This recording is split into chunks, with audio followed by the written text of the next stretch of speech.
Yon, what's up, what's up? Well, ito mga utol, dagdagan na naman natin ng inyong mga kaalaman. Kasi ito, ang magiging topic natin sa video na ito ay salitang minamanipula ka lang ng partner mong lalaki. Okay, manipulation. Okay, ano ba yung salita na palagi mong naririnig sa partner mong lalaki na minamanipula ka lang pala? Na buong akala mo is totoo. So yung pala is hindi. Well, ito mga utol, isisiwalat ko sa inyo yung pinaka-common na palagi mo talagang maririnig sa partner mong lalaki na which is yung pala ay pagmamanipula lang. Pinapaikot ka lang or binubola ka lang. Okay? So ito mga utol, para hindi na rin kayo mahihirapan pa, isa-isahin natin. Na yung una sa lahat ay ganito na ako dati pa. Na kung minsan, babalik na rin ka talaga ng lalaki na kung nagkasala man siya, is ipapalabas pa neto na parang ikaw yung may kasalanan dahil tinanggap mo siya. Na yung sasabihin niya sa'yo is, tinanggap mo ko dahil ganito naman ako dati pa. So kasalanan mo na yan. Well, yung mga ganitong salita utol ay pagmamanipula lamang. Okay, so yon. And then ito, yung pangalawa natin is, wala akong ginagawang masama. Yes.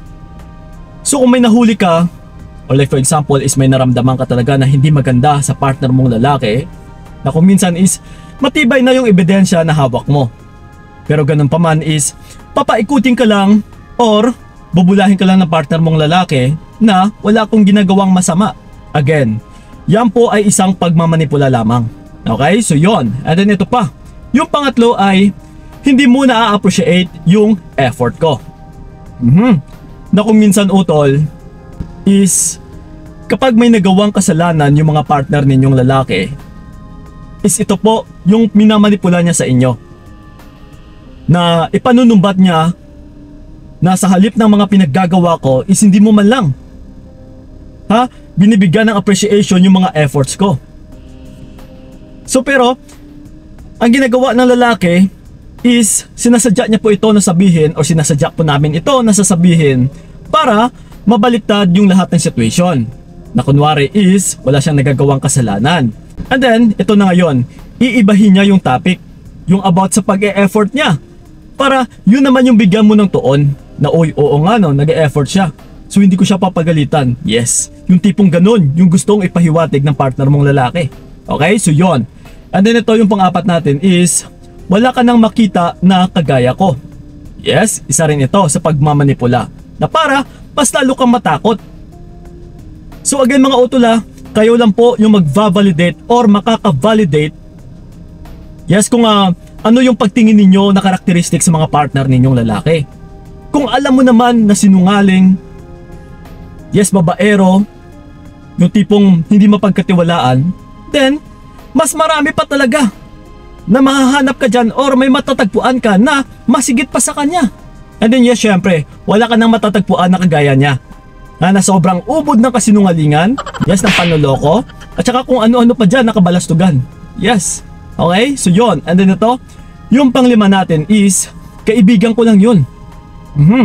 Kung may nahuli ka man, na like for example, yung tipong parang tamang hinala ka, na parang may something wrong sa kanila about sa, let's say, may third party or may babae na naglilink sa kanya, is kung minsan babalik na rin ka or mamanipulahin ka ng partner mong lalaki. Uy, babe, huwag kang magselos.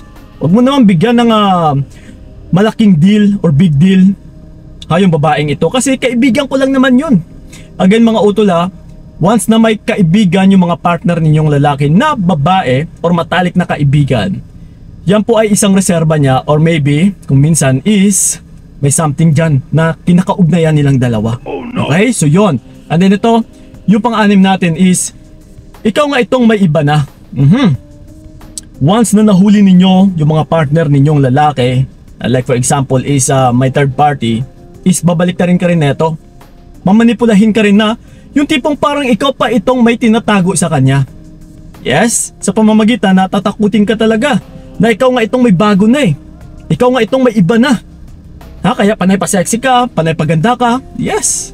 So again, isa lang din po yan na pagmamanipula. Okay, so yon. And then ito, yung pampito natin is mabuti pa siya na iintindihan ako. Okay, Like for example, na alam mo na or alam na ninyo na may tinatagong kabalastugan or third party yung partner ninyong lalaki. So ngayon sa oras ng pag-aaway ninyo, is ito pa minsan yung pagmamanipula na gagamitin ng isang lalaki. Na mabuti pa si ganito is naiintindihan ako, nauunawaan niya ako. Yes, mabuti pa nga siya nauunawaan niya ako. So ngayon ito na, matatakot ka na naman. Kasi mas nauunawaan pa siya ng third party niya or ng bet ka niya. Compare sa'yo na palagi mo siyang inaaway, palagi kang nagre-reklamo, palagi mo siyang sinasakal, palagi mo siyang binabawalan. Yung tipong parang hindi na kayo nagkakaunawaan. So once na sinasabi ito ng partner mong lalaki na mabuti pa si ganito, naiintindihan ako, is pagmamanipula din po yan, utol. Okay, so yon. And then ito, yung pangwalo natin is matapang ka na ngayon dahil may bago ka na, no? Yes, isa rin itong pagmamanipula na babalik na rin ka ng isang lalaki na sa halip siya itong may nagawang kasalanan, ay babalik na rin niya na ikaw pa itong may tinatagong lalaki na ganito na nga, uy, matapang ka sa ngayon siguro may iba ka ng lalaki dahil may bago ka na, no? Yes, like I said kanina, na panay ka na pa sexy, panay ka na paganda, kaya ka matapang, kaya ka naghahamon na rin, parang hindi ka natakot Sige, kung ganyan is, sige, magkanya-kanya na tayo. Yes, may mga ganito, utol, which is isa rin ito sa pagmamanipula ng mga kalalakihan. Okay, so yon. And then ito yung pang-siyam natin is, isipin mo ang gusto mong isipin. Or isipin mo na kung anong gusto mong isipin. Yes, yung tipong ganyan. Ito mga utol isa rin ito sa pagmamanipula ng mga lalaki. Na kunwari is wala talaga siyang tinatago na kasalanan or wala siyang ginagawang kasalanan or kabalastugan. Na kunwari is wala siyang ginagawang masama. Yes? So kung minsan is once na naririndi na yung isang lalaki na makinig sa boses mo, is ito na yung sinasabi ng mga kalalakihan. Okay, bahala ka na dyan. Isipin mo na kung ano yung gusto mong isipin. Okay, pero ganun pa man mga utol, isa lang din itong pagmamanipula para mas lalo kang maguguluhan sa iyong iniisip na para yung hinala mo is magiging mali. Yes? So yun po and then ito. Yung panghuli natin is, akala ko wala na tayo. Yes. Na kung minsan, once na nakagawa ng kasalanan yung isang lalaki, like for example is third party, and then nahuli mo, ito minsan yung isang panunumbat or pagmamanipula ng isang lalaki.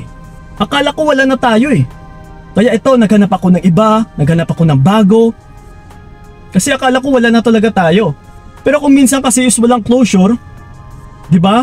Yung humantong na lang sa hindi kayo nagkikibuan.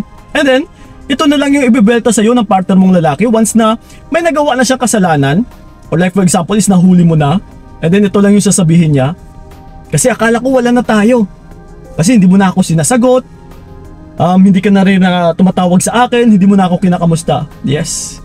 Isa rin itong pagbabaliktad or pambabaliktad or pagmamanipula ng mga kalalakihan. Okay? So yun lang po mga utol, sa pagmamanipula ng mga kalalakihan ay huwag po kayong matakot. Kasi yun po ay hanggang salita lamang.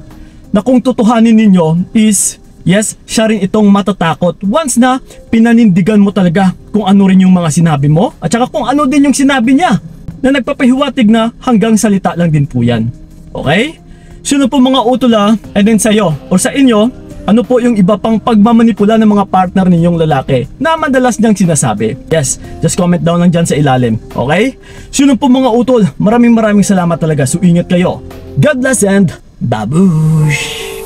Binigay ko lahat para wala kang masabi. Kaya nga hindi